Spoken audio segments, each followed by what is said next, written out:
لاہور کے علاقہ محلہ بنگالی صدر میں ایک ذہنی معذور خاتون پر توہین مذہب کا الزام۔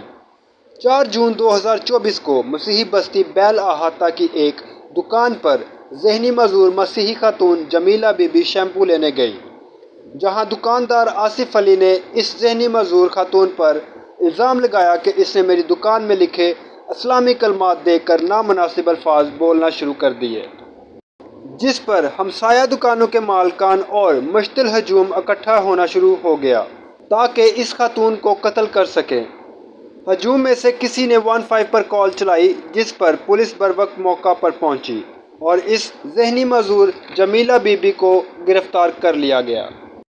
ابھی ثانیہ سرگودا مسیحی قوم بھول نہیں پائی تھی کہ ایک اور ثانیہ رونما ہو گیا۔ مشتعل ہجوم اکٹھا ہونے کی وجہ سے مسیحی لوگوں میں خوف و ہراس پھیل گیا اور وہ اپنے گھروں کو چھوڑ کر چلے گئے۔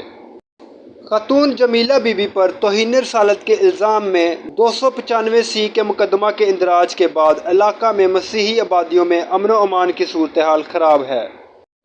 ہم اپنے ناظرین کو جمیلہ بی بی کے متعلقہ مزید اپڈیٹس کے لیے آگاہ کرتے رہیں گے اور اس سے جڑی کوئی بھی نئی خبر ملتی ہے تو ہم آپ تک پہنچائیں گے۔ معلومات کا قابل اعتماد ذریعہ CRC۔ جڑے رہیں CRC کے ساتھ۔